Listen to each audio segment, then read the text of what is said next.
Bismillahirrahmanirrahim. Alhamdulillahirabbil alamin. Adada khalqihi wa rida nafsihi wa zinata arsyihi wa midada kalimatihi. Asyhadu an la ilaha illallah wahdahu la syarikalah wa asyhadu anna sayyidana wa nabiyyana Muhammadan abduhu wa rasuluhu la nabiyya wa la rasula ba'dah.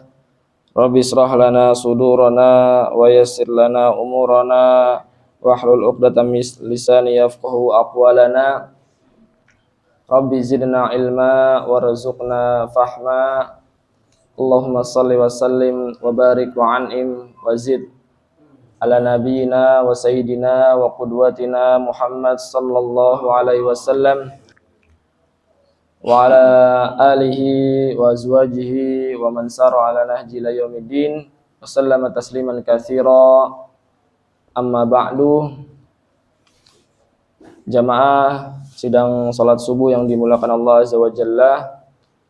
Alhamdulillah kita pada pagi hari ini kembali dipertemukan dalam rangka beribadah di sisi Allah Subhanahu wa taala, menjalankan kewajiban kita sebagai seorang muslim, yaitu melaksanakan salat subuh berjamaah. Semoga salat subuh kita serta ibadah-ibadah yang lain diterima oleh Allah Subhanahu wa taala dan menjadi alasan di sisi Allah Subhanahu wa taala untuk Allah Subhanahu wa taala memasukkan kita di surganya kelak. Amin ya rabbal alamin. Dan alhamdulillah kita juga kembali dipertemukan dengan izin Allah Subhanahu wa taala ya, untuk bisa hadir, untuk bisa berkumpul dalam rangka ya, menuntut ilmu, bermajelis ilmu yang kita sudah sama-sama tahu keutamaannya ya, bahwasanya barang siapa yang duduk di rumah-rumah Allah Subhanahu wa taala mempelajari ilmu-ilmunya Allah, dibacakan ayat Al-Qur'an, ya Allah akan menurunkan ketenangan kepada mereka ya. Dan Allah akan mencurahkan rahmat kepada mereka. Dan Allah akan ya menyebutkan nama-nama kita ya di hadapan para malaikatnya. Dan juga majelis kita ini adalah majelis subuh ya. Majelis subuh tentu lebih utama lagi ketika memang ada keutamaan dari baginda Rasulullah SAW. Ya, barang siapa yang melaksanakan salat subuh berjamaah, lalu usai salat subuh dia berzikir, ya di antara zikirnya adalah zikir-zikir tadi yang kita baca setelah salat. Ya, dan juga apa? Ya ini juga dalam bentuk zikir. Ya, kita belajar ya saling mengingatkan tentang ilmu. Ini juga termasuk berzikir. Sampai kapan? Sampai ya terbitnya matahari. Ya, sampai terbitnya matahari sekitar 10 sampai 15 menit. Setelah itu masuk waktu ya, syuruk ya, masuk waktu yang diperbolehkan untuk melaksanakan sholat. Nah, itu adalah waktu duha yang pertama. Jadi waktu duha yang awal itu adalah syuruk. Jadi kalau dikatakan sholat sunnah syuruk itu adalah sholat duha di awal waktu. Ya, sholat sunnah syuruk adalah sholat sunnah syuruk di awal, sholat sunnah duha di awal waktu. Ya. Dan itu waktunya ya setelah matahari tergelincir ya qadra rumhin. Ya, qadra rumhin itu seperti tombak anak panah yang kalau misalkan orang dari pinggir laut lalu dia mengulurkan anak panahnya seperti ini, Nabi SAW memisalkan seperti ini para ulama. Nah, jadi maksudnya tingginya matahari itu udah sampai setinggi tombak ini, mengenai ujung tombak ini. Jadi kalau ujung tombak diginiin, matahari udah meninggi sampai seperti itu. Nah, itu. Nah, ulama memperkirakan itu sekitar 4 derajat. Ya, udah keluar semua 4 derajat. Nah, itu 1 derajat itu setara dengan 4 menit. Ya. 1 derajat setara dengan 4 menit. Jadi 4 derajat itu sama dengan 16 menit. Ya, sekitar 15 sampai 20 menit itu. Makanya jadi sholat sunnah syuruk itu adalah sholat yang dikerjakan setelah matahari terbit 4 derajat. Artinya setelah 15 sampai 20 menit ya.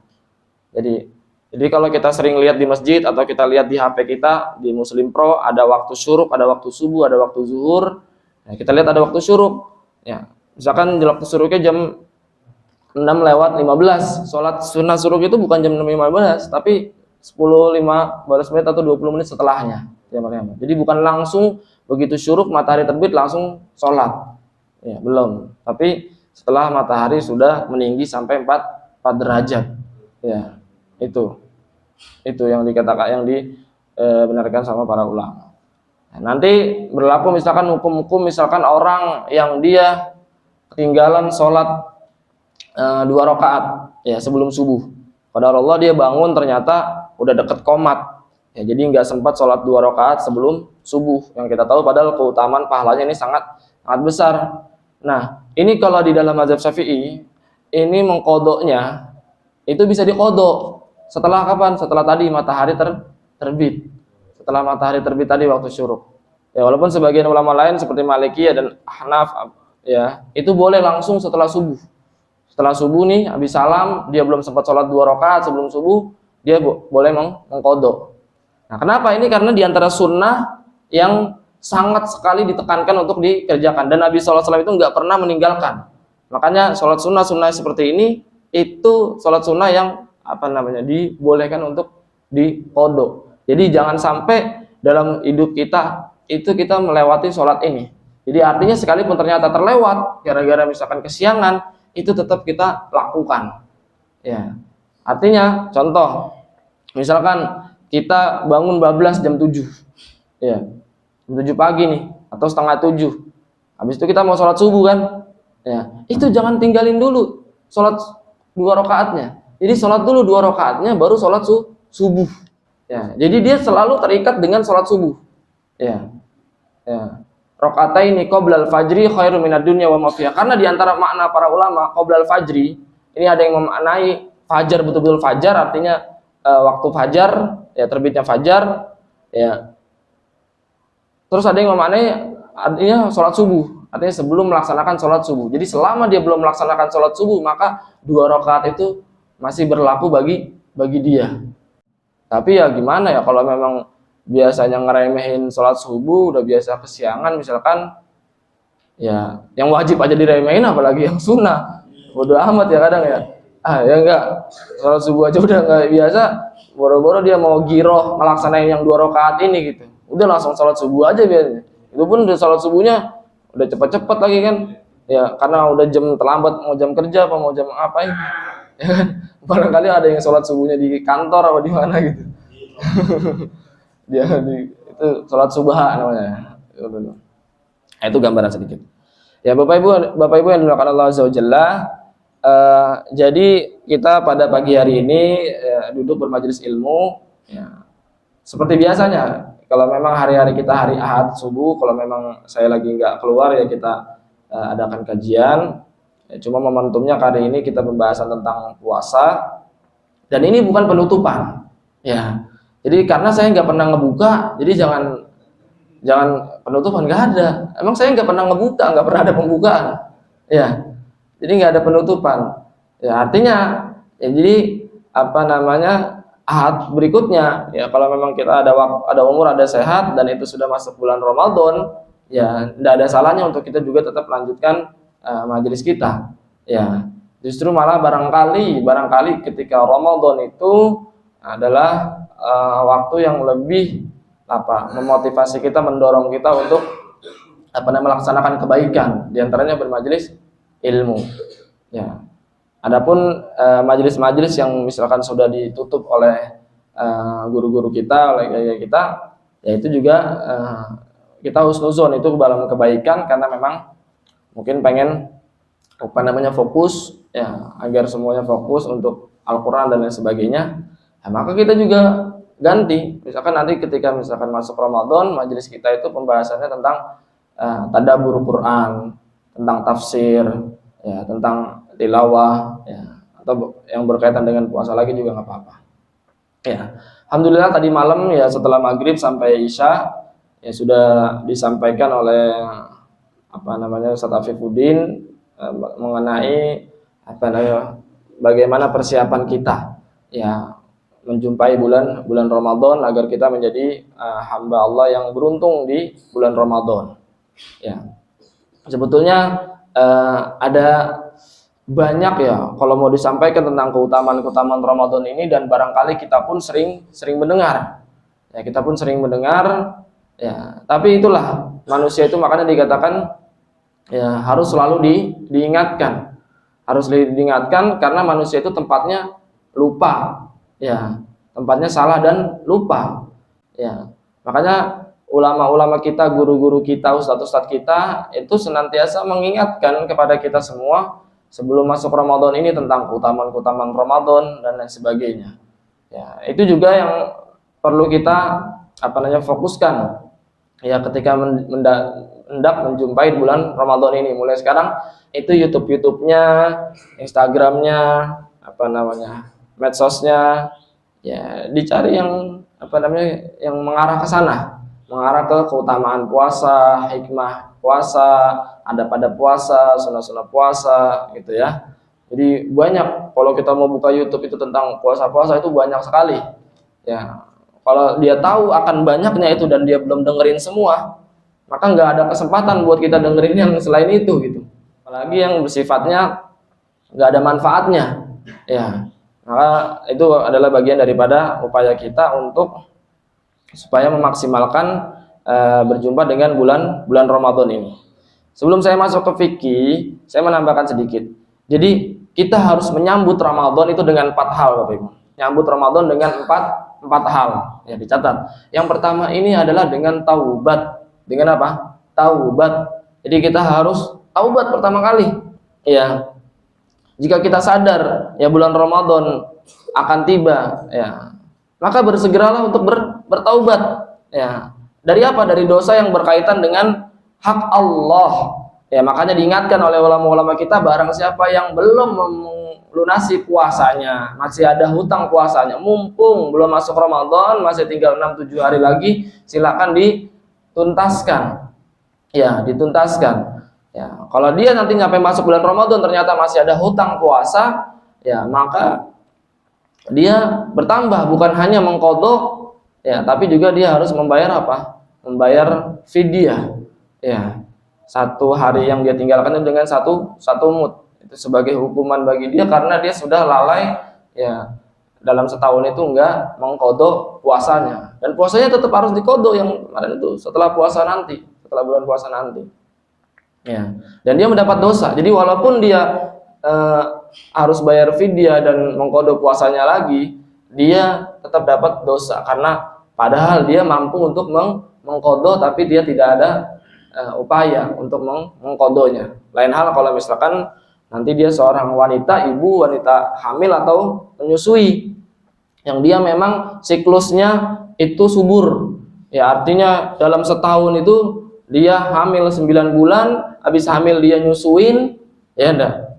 Sehingga setahun itu habis buat hamil dan nyusuin. Ya. Jadi Ramadan yang ini nih di depan waktu dia lagi hamil. Nanti Ramadan tahun depan dia lagi nyusuin. Ya enggak? Lagi nyusuin yang baru dia lahirin setelah 9 bulan dia kandung. Ya.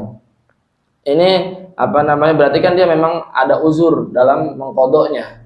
Walaupun dalam mazhab Syafi'i dia tetap harus mengqadha. Ya. Tapi ada satu pandangan mazhab, yaitu ini adalah riwayat dari Ibnu Abbas dan Abdullah bin Umar, sahabat, bahwasanya orang yang siklusnya seperti ini, yang dia memang sepanjang tahunnya itu nyusuin, hamil, nyusuin, betul-betul nggak ada celah buat dia ya mengqadha. Sedangkan kalau dia lagi nyusuin itu, dia kalau puasa itu misalkan dia mengqadha nanti akan membahayakan janinnya, ya ataupun membahayakan dirinya, ya. Dan dia emang fisiknya orang yang lemah.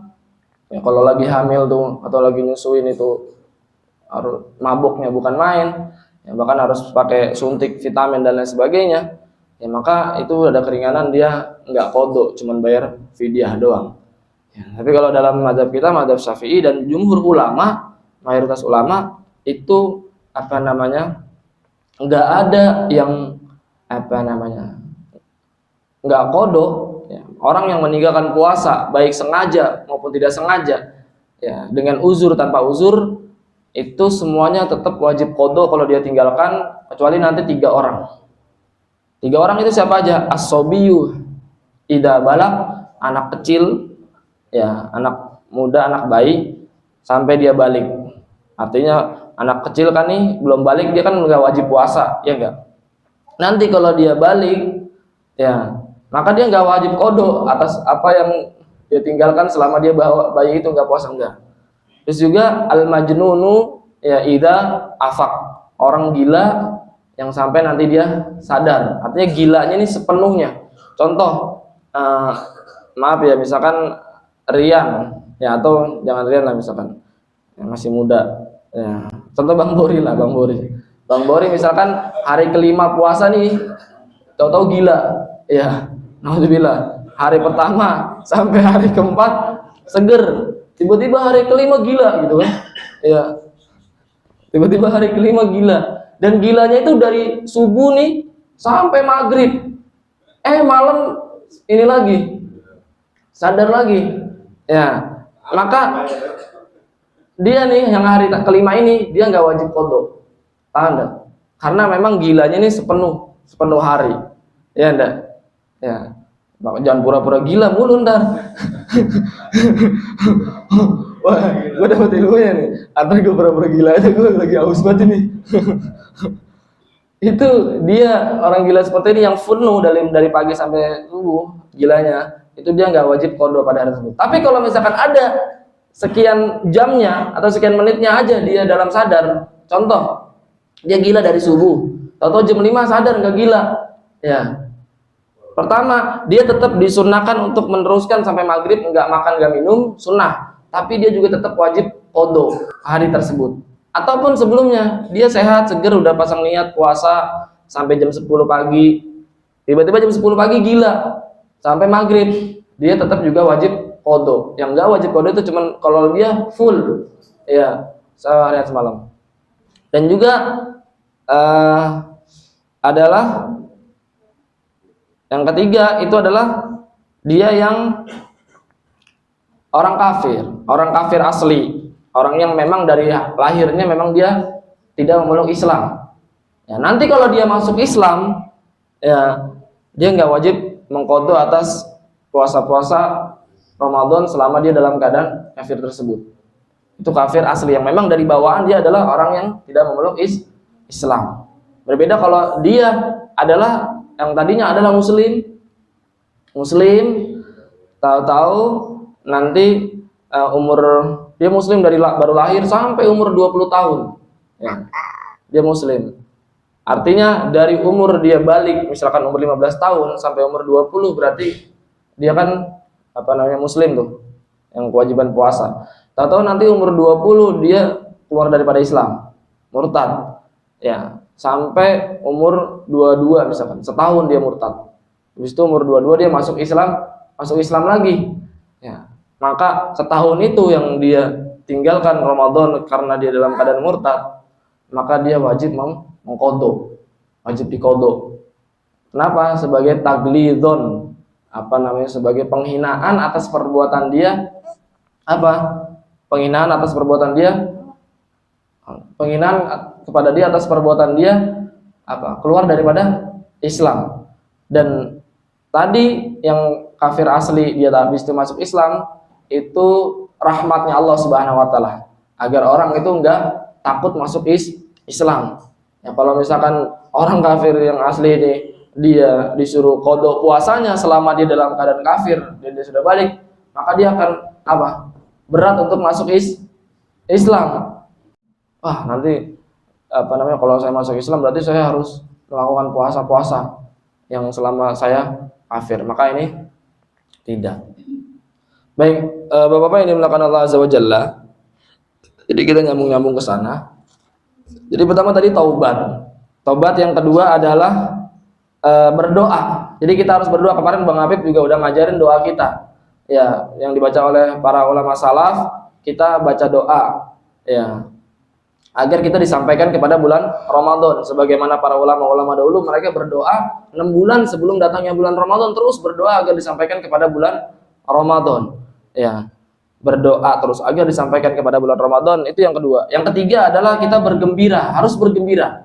Ya, bergembira dengan mau datangnya bulan Ramadan. Makanya kalau dalam kata Arab kita nyebutkan orang datang kepada kita bertamu, ya kita nyebutnya ahlan wa sahlan.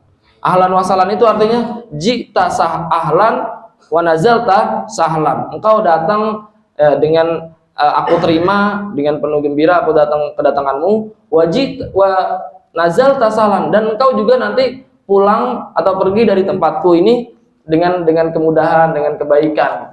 Artinya ucapan kata ahlan wa sahlan ini layak diucapkan, bisa digunakan layak oleh orang-orang Arab untuk mereka yang datang namun tidak diharapkan lama-lama. Artinya dia memang diminta nanti pergi lagi, tapi tetap didoakan perginya yang baik gitu. Anda. Tapi kalau Ramadan kita biasa dengan mengucapkan konteksnya dengan marhaban. Ya, marhaban ya syahrul Ramadan, ya kan? Marhaban syahrul siyami. Ya, jadi kita ucapkan marhaban, makanya pengajian-pengajian sebelum Ramadan itu namanya tarhib Ramadan, tarhib Ramadan, tarhib Ramadan. Kata rohaba yurahibu tarhiban, marhaban. Ini ucapan yang untuk sesuatu yang sangat diharapkan kehadirannya, dengan penuh riang gembira dan tidak diharapkan kepergiannya. Ya, jadi sesuatu yang diharapkan kehadirannya tersebut, pengen dia tetap lama-lama. Ya, jadi kalau misalkan kita nih sebagai anak, misalkan datang orang tua kita ke rumah kita, pengen nginep ya, anak nih, ada datang orang tua ke rumah kita, pengen nginep misalkan kita tinggal di Bekasi, dia tinggal di Cakung sini, dia datang ke rumah kita, pengen nginep karena mungkin kangen udah lama nggak ketemu gitu, pengen lihat cucunya, nginep. Sebetulnya yang paling cocok yang kita ucapin apa? Marhaban, ya enggak? Jangan kita ucapin ahlan wa sahlan. Artinya kalau kita ucapin ahlan wa sahlan, kita pengen kagak lama-lama nih biar pergi nih orang tua gitu. Ya. Semalam 2 malam aja habis itu pergi gitu kan. Ya. Tapi yang bagus kita ucapkan marhaban, layaknya kita mengucapkan kepada bulan Ramadan. Artinya kita sangat berharap dengan kehadirannya dan kita nggak mau ya yang hadir tersebut pergi meninggalkan kita. Ya. Maka begitu juga yang kita ucapkan kepada bulan Ramadan, marhaban, karena kita sangat berharap kehadirannya, kita sangat gembira, dan kalau perlu Ramadan itu terus lama-lama jangan pergi meninggalkan kita. Ya. Dan makanya dengan nikmatnya Allah kasih kita itu 30 hari Bapak Ibu. Ya 30 hari. Ya. Kira-kira nih saya mau tanya jujur. Kira-kira kalau Ramadan tahu-tahu tahun depan dikurangin sama Allah. Ya. Datang syariat dikurangin sama Allah jadi 10 hari. Kira-kira sedih apa senang? Ya. Di sini pembuktian imannya gitu. Ya. Ya. Ya, Bang Haji, syukron. Kalau Ramadan tahun depan diganti jadi 10 hari doang gimana kira-kira? Senang apa sedih?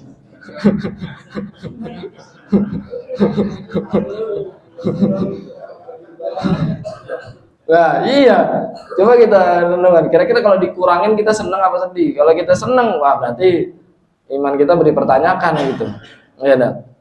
Tapi kalau misalkan ternyata Ramadan tahun depan ditambah jadi 2 bulan. Ya, dah. 2 bulan. Ya. Terus kita senang, gembira. Wah, ya Allah senang, gembira 2 bulan jadinya Ramadan. Nah, itu berarti kita iman kita itu bagus itu. Ya. Tapi niatnya memang karena banyak pengen beribadah, ya bukan karena kalau berarti THR-nya double nih. 2 bulan. Bulan pertama sama bulan kedua. Enggak kayak gitu. Ya, tapi niatnya untuk kita riang gembira, hadapi dengan riang gembira. Ya. Maka dengan tanda-tanda riang gembira itu dengan persiapan-persiapan. Nah, yang terakhir yang keempat ini adalah dengan berilmu. Sambut Ramadan ini dengan berilmu, ya. Makanya ini diantara muqaddimah, ya. Jadi sambut Ramadan itu dengan berilmu, mengilmui ya segala hakikat-hakikat tentang Ramadan, keutamaan-keutamaan Ramadan, ya, dan juga fikih-fikih terkait hukum-hukum ya, puasa ini. Ya, karena semakin kita mengilmui, mengetahui hakikat Ramadan ini, maka kita akan semakin mencintai Ramadan ini. Ya, kenapa ada orang yang dia Ramadannya itu nggak nikmat rasanya, kayaknya pengen cepet-cepet buka terus, lihatnya jam terus kalau lagi puasa.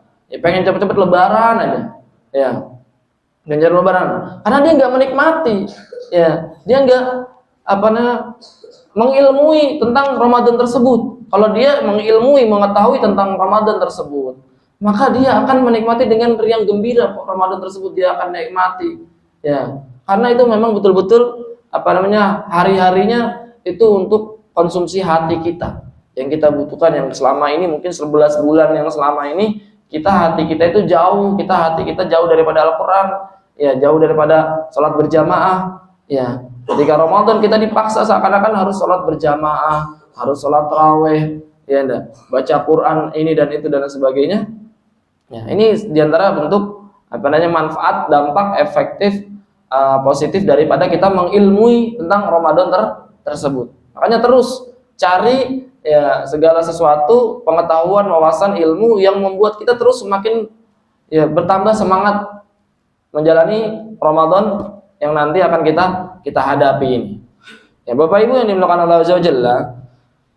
Jadi makanya maksudnya jadi pembahasan saum ini kita nggak cukup dengan 1 kali pertemuan, ya bisa 2 atau 3 kali pertemuan.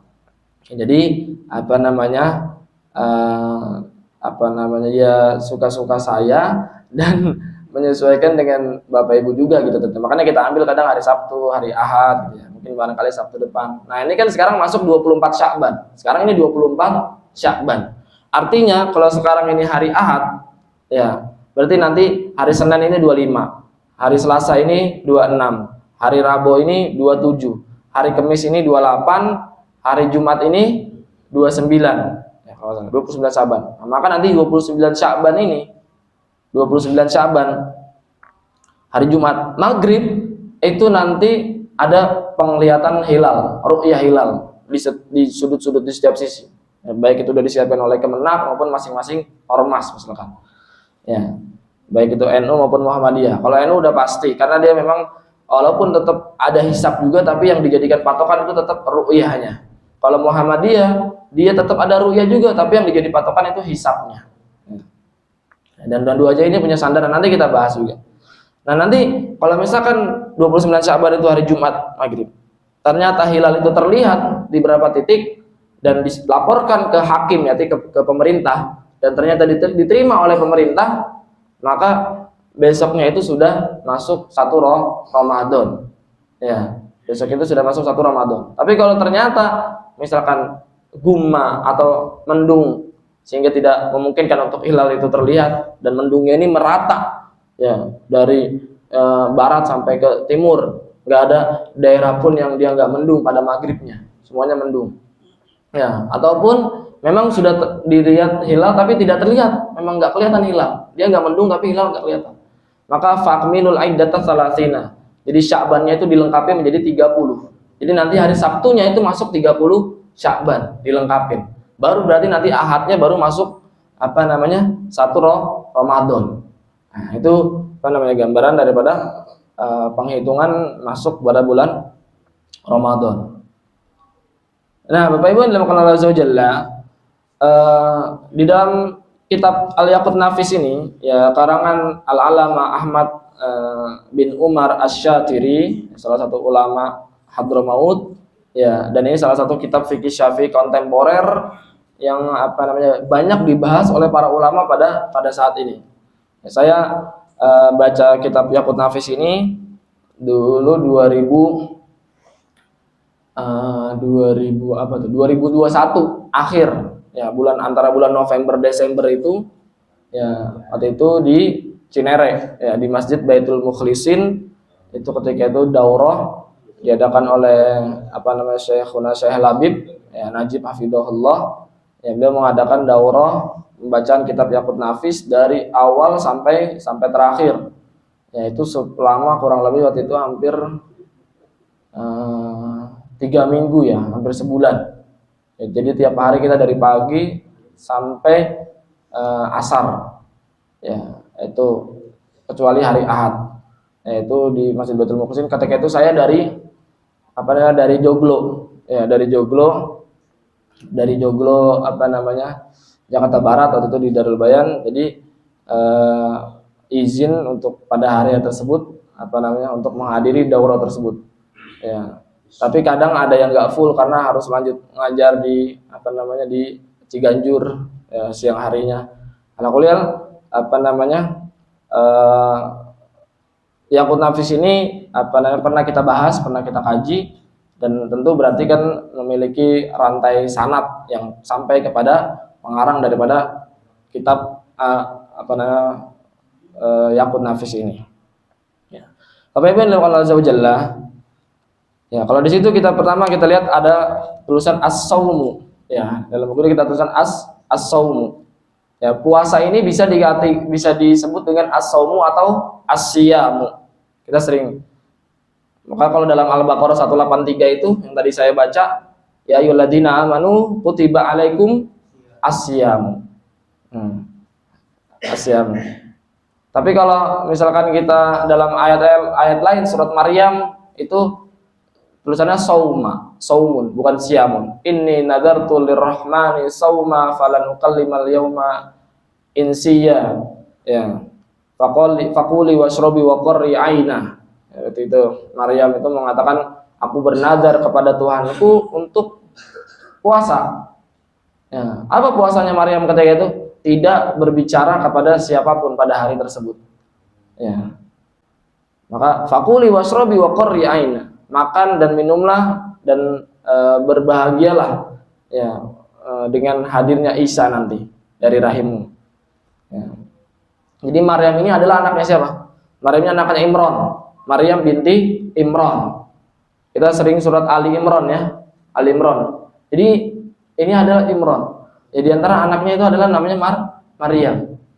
Maryam ini nanti yang melahirkan siapa? Nabi Isa alaihi salam. Imran ini abang adik sama Nabi Zakaria. Tahu Zakaria? Ya, yang nanti dia istrinya belum lahir, belum hamil sampai usia tua. Zakaria doa ya, minta agar diberikan keturunan ya. Sampai nanti akhirnya Zakaria berdoa dalam sholatnya, nanti belum selesai sholat sudah dikaruniai oleh Allah Subhanahu wa taala anak putra yang dinamakan Yahya. Yang dinamakan Yahya.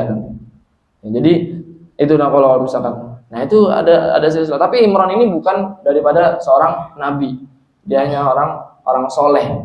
Ya, orang soleh yang sampai diabadikan kesolehan itu diabadikan apa? Dalam Al-Qur'an.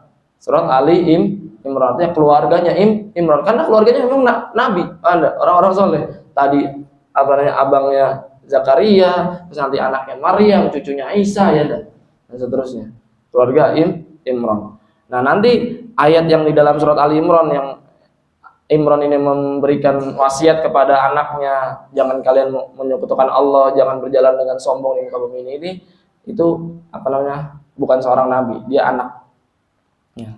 Nah, ini as-saumu, maka di sini digunakan kata as-saumu dari kata soma yasumu sauman. Ya, as-saumu lugotan ya al-imsaku, artinya puasa secara bahasa itu artinya menahan. Ya, menahan. Nah, maka menahan di sini ya itu mencakup menahan apapun. Ya, secara lugo ya, secara bahasa. Bukan hanya menahan makan dan minum doang, tapi juga menahan segala hal yang itu disebut menahan. Maka itu disebut puasa. Sah, layak disebut puasa dalam arti bahasa. Contoh, saya nahan kagak kentut. Ya, dari ini sekarang subuh nih sampai syuruk. Itu bisa dikatakan ya, ana berpuasa nahan kentut secara bahasa ya, bukan secara istilah syariat, secara bahasa. Karena secara bahasa puasa itu menahan. Ya, menahan. Jadi, misalkan anak katakan, asumu al-an ya anla abul, aku berpuasa sekarang untuk tidak kencing ya. Ini sah untuk kita nyebut puasa. Jadi nahan untuk tidak kencing. Tapi bukan makna puasa secara syariat, secara istilahan. Ya. Ini kenapa dalilnya?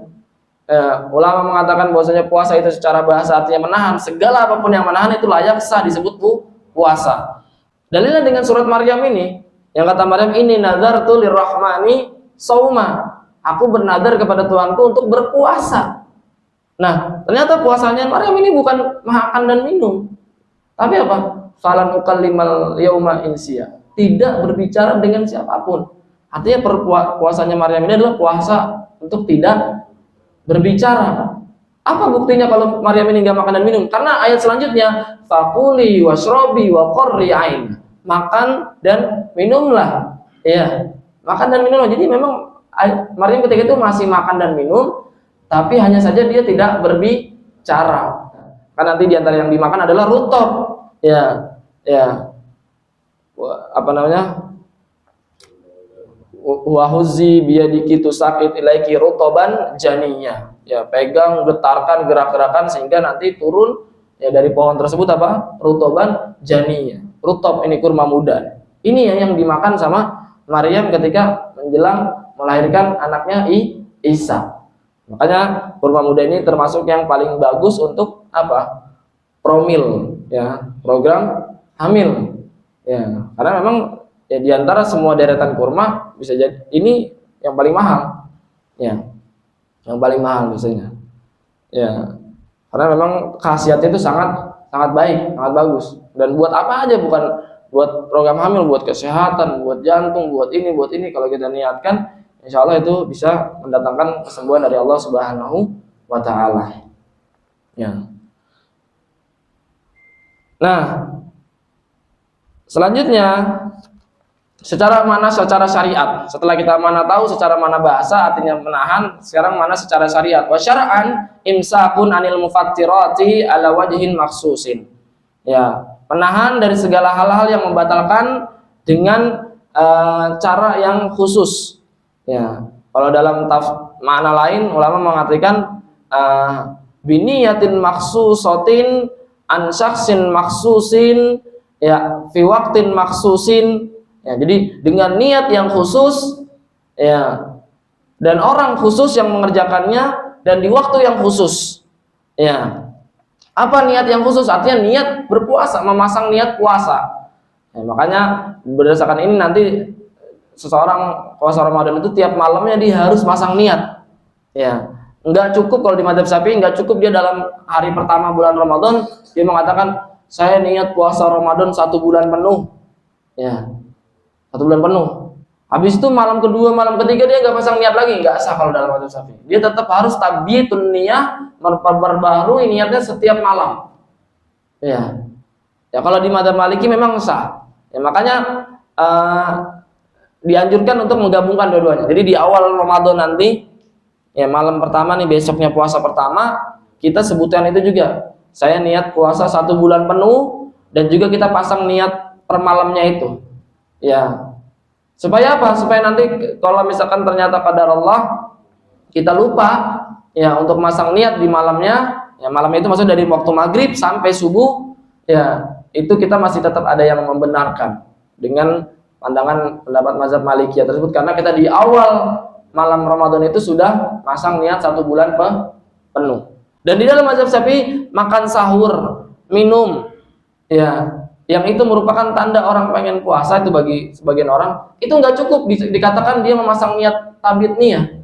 Tetap harus dia pasang niat dalam hati. Jadi karena makan dan minum di waktu sebelum subuh ini, ya di malam hari, ini bukan khusus hanya orang yang pengen puasa doang. Ada yang memang orang minum, emang lapar, jam 12, jam 1 dia pengen makan. Ya, habis itu yang dimakan apa namanya, ketoprak bapaknya habis.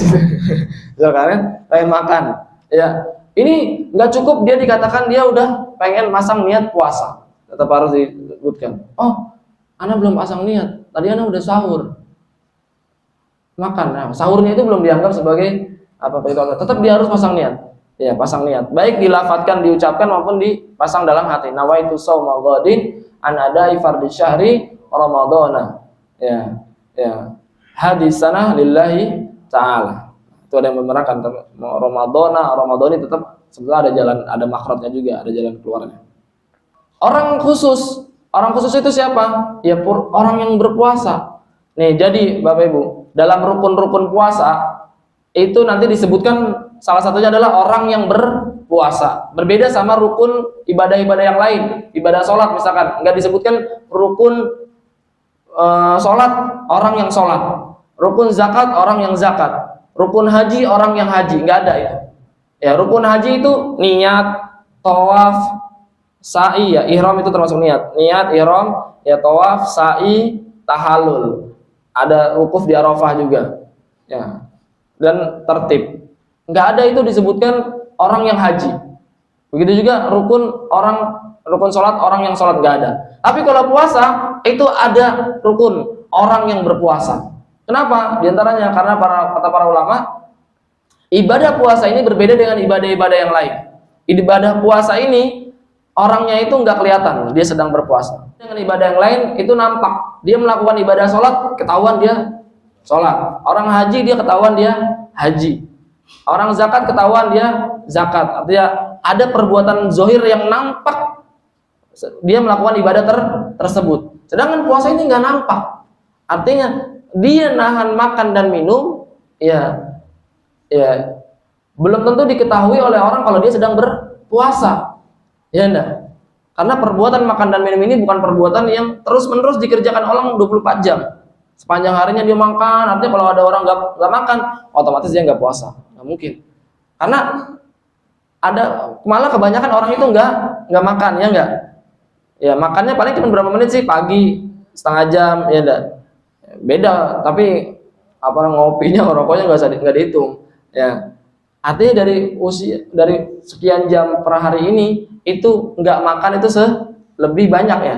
Nggak makan itu lebih banyak daripada jam makan.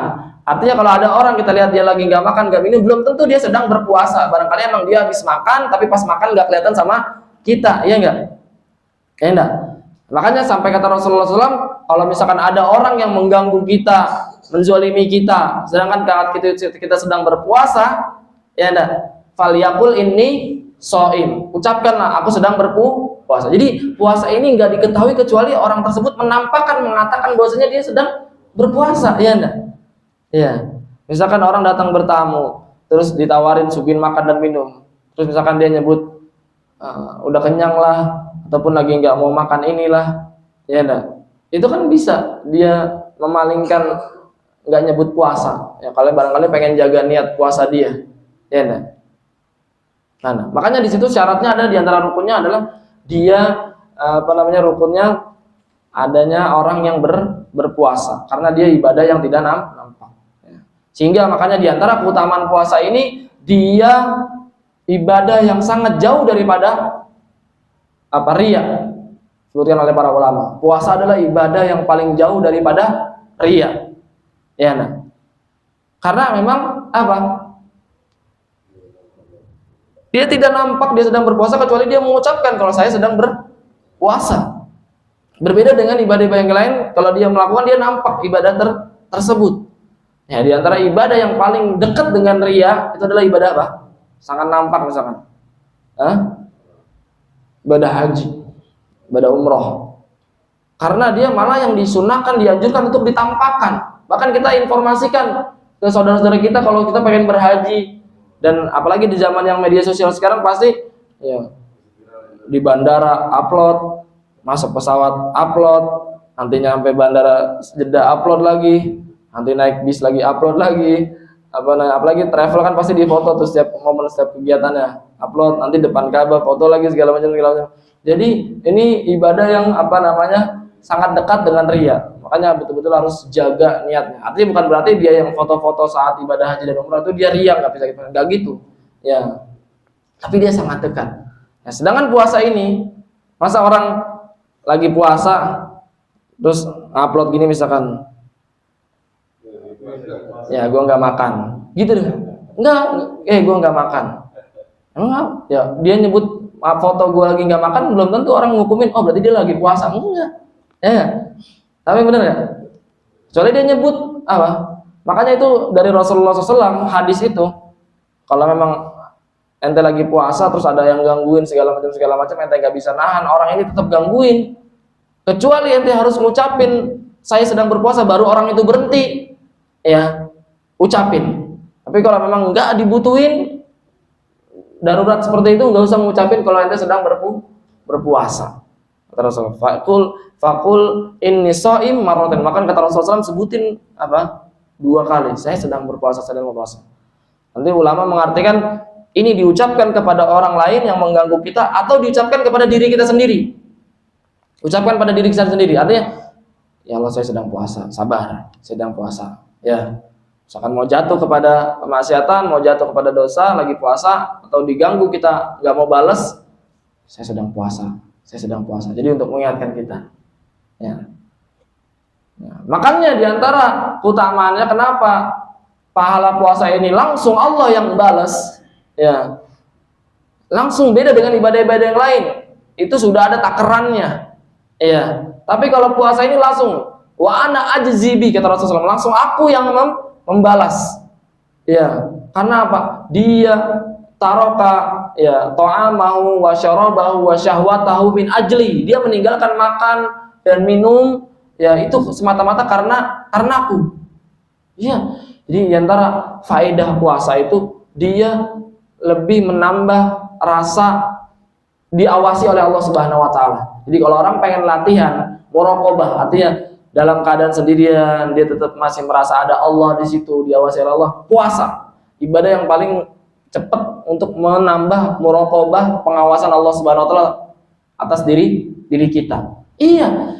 Di rumah jam 12 malam pulang kerja, pulang gawe, lagi aus-ausnya nih, ya enggak? Lagi aus-ausnya, di kulkas ada sirup, ada inian, nggak ada siapa-siapa di rumah. Ya, bini juga misalkan nggak ada karena memang belum nikah. Ya, misalkan, terus orang tua nggak ada, anak nggak ada. Apa yang menghalangi dia untuk nggak minum gitu? Ya enggak? Apa yang menghalangi dia untuk nggak minum? Kecuali karena dia tahu bahwasanya Allah melihat dia, ya enggak? Kecuali karena Allah melihat dia, ya enggak? Padahal kan manusia udah nggak ada. Kalaupun saya minum, ya enggak, tak minum. Habis itu udah nanti kalau misalkan ada keluarga atau orang tua datang maghrib ikutan berbuka gitu kan, ya kayak orang puasa gitu kan. Padahal tadi udah minum gitu kan. Ini kan bisa aja dia lakukan, ya enggak? Ya enggak?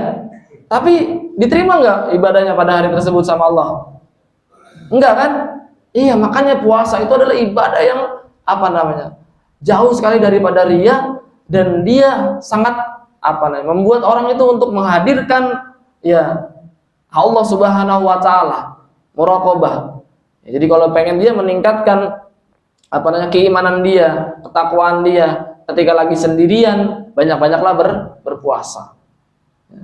Kita lagi sendirian nih, nggak ada siapa-siapa, di depan kita cuma ada handphone, ya, ada potensi untuk kita melakukan maksiat dengan pandangan kita, dengan lisan kita, yang berbicara dengan yang lawan jenis yang bukan mahram kita, atau melihat pandangan yang diharamkan. Itu nggak ada yang bisa menahan kecuali apa? Ketika kita sadar bahwasanya Allah itu hadir melihat kita. Itu pelajaran yang bisa kita ambil daripada puasa. Makanya nanti efek dampak daripada puasa ini sebulan penuh kita itu, setelah puasa itu kita tambah takwa nggak, tambah iman nggak ketika kita dalam keadaan sendiri, ketika tidak ada orang lain yang melihat kita, ya. Atau dia baiknya solehnya pada saat kelihatan sama orang doang, lagi nggak ada orang dia maksiat, ya, dosa ini dan segala macam. Bila ada orang, kelihatan orang, wow, kelihatan soleh, ngaji segala macam, tapi lagi sendirian itu. Karena kita kalau mau lihat hakikat diri kita, ya, lihatlah saat kita sendiri. Jangan lihat ketika lagi rame-rame, ya enggak. Tapi lihat saat kita sendiri. Ya. Ya, tapi bukan berarti dalam arti peribadah-ibadah yang nampak ini berarti kita tinggalkan. Anak nggak mau riya, anak nggak mau sholat 5 waktu di masjid. Enggak. Jadi yang wajib tetap wajib harus kita tunaikan, dan kita tetap berupaya bagaimana tidak terjatuh pada keriaan. Ini talbis seton, godaan seton juga. Artinya orang dibuat hatinya khawatir dengan riya, sehingga dia meninggalkan ibadah tersebut karena khawatir akan riyanya. Nah, kata Imam Hasan Al-Basri, kata Imam Hasan Al-Basri, ya, man amila amalan, ya, li ghairillah, barang siapa yang mengerjakan amalan untuk selain Allah Subhanahu wa taala, apa? Itu adalah syirik. Ya, dia mengerjakan amalan ibadah untuk selain Allah Subhanahu wa taala, itu syirik. Wa man taraka amalan, dan yang meninggalkan amalan perbuatan, ya, min ghairillah, dia jadi meninggalkan perbuatan apa? Karena selain Allah. Contoh, ana nggak mau sholat di masjid berjamaah, takut dilihat sama orang itu, nanti ana disebut riya. Ana Berarti dia meninggalkan sholat berjamaah di masjid itu karena manusia, karena orang. Inilah yang disebut apa? Riya. Ini riya. Ya. Jadi kalau kita meninggalkan amalan karena manusia itu riya. Kalau kita mengerjakan amalan itu karena selain Allah, itu syirik. Ya. Jadi nggak ada celah untuk kita nggak mengerjakan kewajiban hanya karena pandangan manusia. Nah, Bapak Ibu yang dimulakan Allah Azza wa Jalla, tadi disebutkan secara syarat imsakun anil mufattirati ala wajhin maksusin. Ya, menahan dari segala-gala hal yang membatalkan dengan cara yang khusus. Tadi cara khusus itu diantara waktunya adalah dari terbit fajar sampai terbenam matahari. Jadi bukan dari terbit matahari ya puasa itu, tapi dari terbit fajar. Ya, bukan dari bukan dari terbit matahari. Kalau dari terbit fajar ini kayak misalkan sekarang 4:30, terbit mataharinya misalkan jam 6.15. Jadi bukan dari jam 6.15 puasanya, tapi dari terbit fajar. Apa bedanya? Yaitu kalau fajar terbit artinya udah ada tanda-tanda yang fajar itu pengen muncul. Makanya jadi terbit fajar itu waktu subuh itu matahari ini udah ada yang muncul walaupun setitik. Paham enggak? Ini kan matahari misalkan persegi panjang. Ini misalkan waktu fajar itu ketika misalkan tak gitu. Ini waktu fajar, subuh. Dia ditandai dengan ada cahaya nanti yang membentang horizontal gini. Ada. Itu fajar sodik namanya. Itu apa namanya? Dampak efek daripada ada sedikit daripada bagian matahari ini yang muncul. Ya, sehingga cahayanya menerangi. Jadi nanti bagian atas masih gelap, bagian bawah udah agak ada putih. Makanya hatta tabayyana lakumul khaitul abyad minal khaitil aswadi minal fajr. Dalam Al-Qur'an tadi yang saya baca. Sampai jelas bagi kalian ada benang putih dan benang hitam. Ada benang putih itu tadi bagian bawah putihnya karena ada cahaya fajar, ya. Dan benang hitam itu bagian atas. Jadi kalau kita lihat langit, sekarang mah gampang, udah ada waktu. Dulu waktu nggak ada waktu, nggak ada jam kayak gini, orang itu nentuin waktu subuh itu melihat langsung matahari, lihat langsung ini langit, lihat langsung langit. Udah ada belum yang bagian membentang itu? Lihat, kalau udah terlihat ada bagian putih, ini ada berarti udah masuk waktu subuh. Ya. Kalau sekarang enak kan udah ada waktunya, itu berdasarkan hitungan ahli-ahli kan. Ini udah semuanya udah selaras dengan hitungan Mekah gitu kan. Ya. Nah, kalau terbit matahari itu kapan? Ketika semuanya udah nongol. Ini matahari sebuletan, semuanya udah nongol, baru itu namanya terbit matahari. Tapi kalau terbit fajar baru titik aja. Dia ada cahaya mana? Terbit fajar. Berarti jarak antara matahari mulai terbit muncul sedikit sampai dia terbit itu bisa 1,5 jam ya. Kalau misalkan dari 4:30 tadi sampai jam 6 lewat ya enggak? Itu. Nah, itu kita dimulai untuk mulai berpuasa. Ya, berbeda nanti sama terbenam matahari. Kalau terbenam matahari itu dia nggak cukup terbenam sebagiannya. Ini matahari nih. Ya enggak? Terbenam gini. Tak, udah maghrib. Belum, nggak cukup. Ya, tapi harus tenggelam semuanya. Harus tenggelam semuanya. Tapi kalau terbit dia cukup sedikit saja, tapi kalau terbenam dia harus semuanya tenggelam. Karena kalau tenggelam matahari baru sedikit, itu paling baru 5:30 ya, ya enggak? Ya, 5:30. Jangan sampai wah itu matahari udah ada yang tenggelam tuh dikit. Ya, buka ya, padahal belum jam 6, belum azan. Dan azan itu ketika semuanya udah tenggelam. Ya, ketika matahari semua udah tenggelam. Makanya nanti ini menjadi pembahasan untuk menetapkan bulan Ramadan itu cukup dengan satu orang saksi yang adil. Ya, berbeda dengan bulan-bulan yang lain itu harus dua orang. Ya, jadi nih nanti diantara cara untuk menetapkan bulan Ramadan itu nanti adalah melihat hilal. Nah, melihat hilal ini berapa orang yang bersaksi? Ya. Masuk Ramadan itu cukup 1 orang. Jadi kalau misalkan ada di Jakarta Timur, di mana di Cakung, ternyata dia melihat hilal pada 29 Sya'ban. Lalu dia adalah orang yang pertama, dia orang laki-laki, dia orang yang bukan budak, dia orang bebas. Terus dia orang yang balik.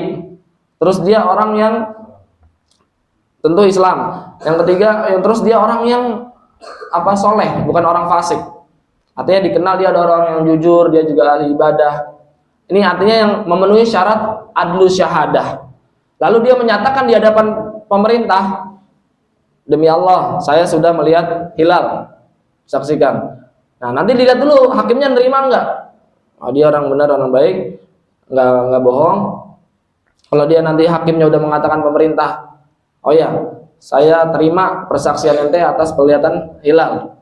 Maka habis itu diumumkan oleh pemerintah, hilal sudah terlihat, maka semua wajib mengikuti ketentuan. Nah, itu jadi teknis bagaimana pemerintah ngumumin hilal. Jadi pasti ada nanti disebutin ketika sidang isbat itu, siapa yang melihat hilal itu disebutin namanya siapa, daerahnya di mana, umurnya berapa, jam berapa dia lihat gini gitu. Ada. Ya. Itu nanti dalam data hilal, dia orangnya jujur apa tidak, segala macam. Itu cukup 1 orang. 1 orang aja itu udah cukup untuk dijadikan dalil bahwasanya besok sudah masuk Ramadan. Berbeda dengan bulan selain Ramadan, itu harus 2 orang. Harus berapa? 2 orang. Ya. Terus nanti untuk Syawalnya, artinya keluar daripada Ramadan, ini harus 2 orang kalau Ramadan.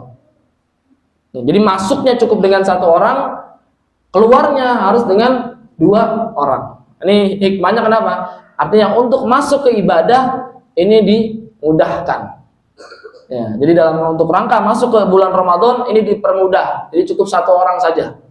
Ya udah cukup. Apalagi kalau lebih. Tapi kalau untuk keluar daripada bulan Ramadan harus diperketat. Nggak cukup dengan 1 orang persaksian. Dia telah menyaksikan hilal bulan Syawal. Tapi harus 2 orang. Ya, harus 2 orang. Nah, ini nggak apa-apa kita untuk sampaikan karena memang supaya kita ilmuin, tahu. Lalu disebutkan oleh mu'alif di sini syurutu wujubi siyam khamsah. Syarat diterimanya puasa itu ada 5. Nah, tapi kita nggak masuk ke sini, nanti terlalu panjang. Tapi lihat yang bawahnya. Itu ada nomor 1, ya enggak? 1 Saum Ramadan wa yathbutu dukhuluhu 'alal umum bi ahadi amrayn. Jadi kita cuma baca ini aja. Ya.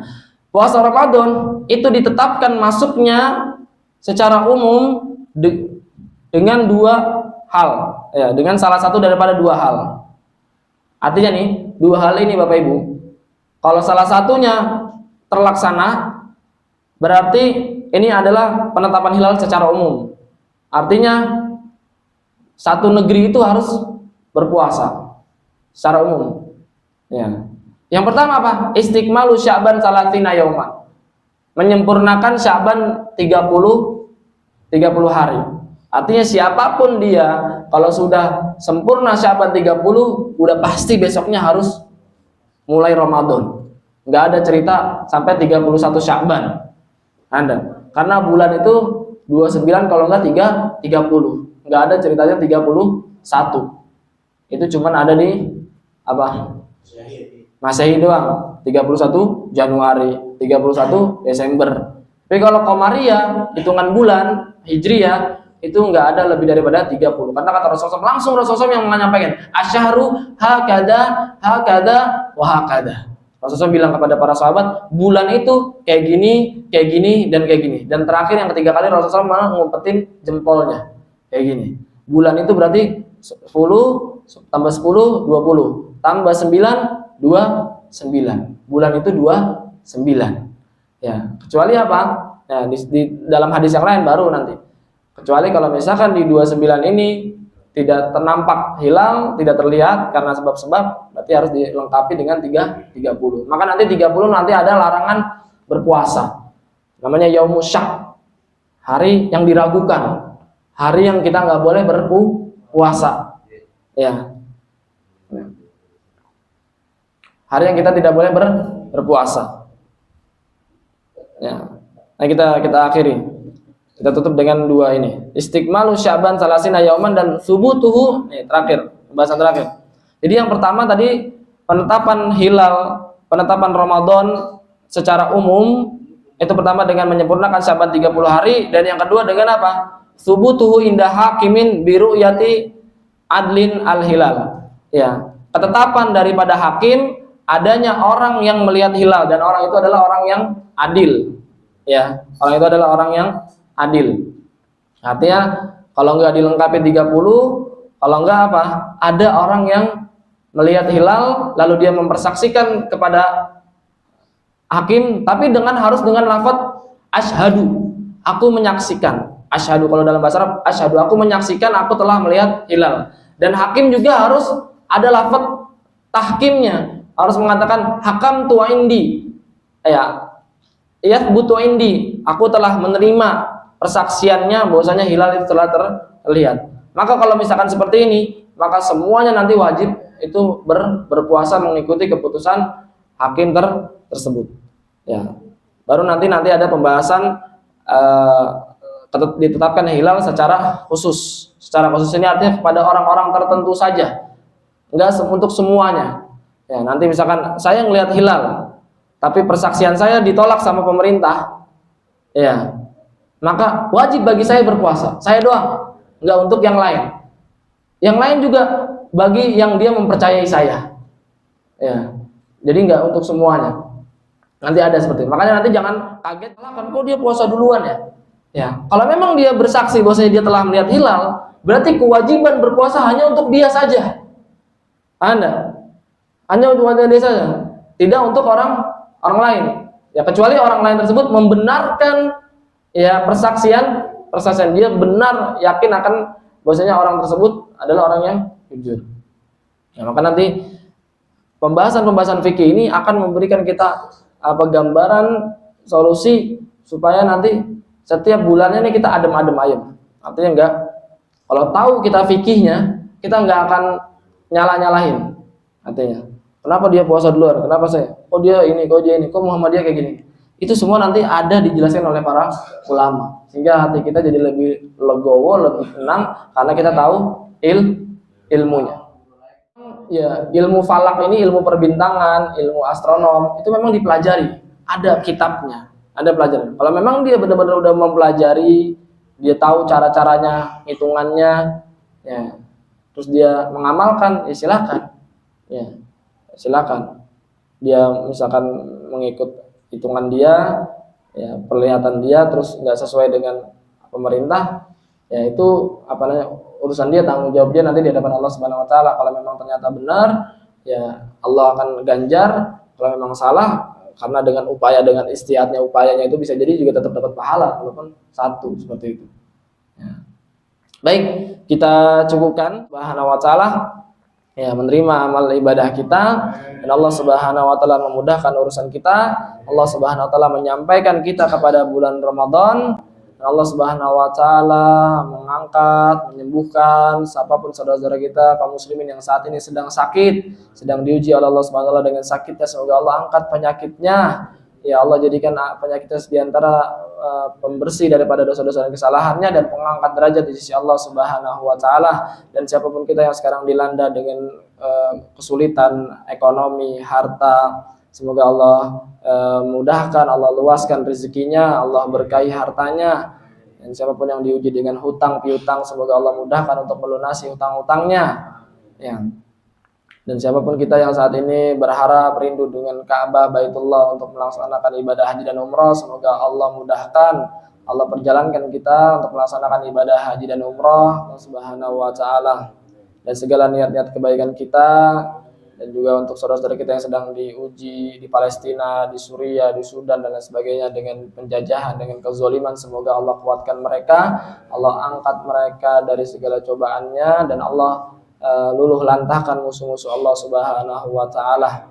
Dan semoga kita digolongkan oleh Allah Subhanahu Wa Taala menjadi anak-anaknya yang soleh dan soleha, dan anak-anak kita dijadikan anak-anak yang soleh dan soleha juga, dimudahkan dalam menuntut ilmunya, dalam belajarnya, dalam usaha, dalam kerjanya, على هذه النية وعلى كل نية صالحة إلى حضرة النبي محمد صلى الله عليه وسلم. الفاتحة. أعوذ بالله من الشيطان الرجيم. بسم الله الرحمن الرحيم. الحمد لله رب العالمين الرحمن الرحيم مالك يوم الدين إياك نعبد وإياك نستعين اهدنا الصراط المستقيم صراط الذين أنعمت عليهم غير المغضوب عليهم ولا الضالين آمين. Ya, jadi jangan lupa disempatkan untuk sholat 2 rakaat sebelum kita meninggalkan masjid. Barangkali yang masih udah batal bisa wudhu lagi untuk sholat supaya sempurna pahala kita. Tapi kalau misalkan masih ada wudhu silakan sholat. Ya, seperti itu. Ya, kita tutup dengan sama-sama membaca doa kafaratul majlis. Subhanakallahumma wa bihamdika asyhadu an la ilaha illa anta astaghfiruka wa atubu ilaik. Wallahu ta'ala alam. Assalamualaikum warahmatullahi wabarakatuh.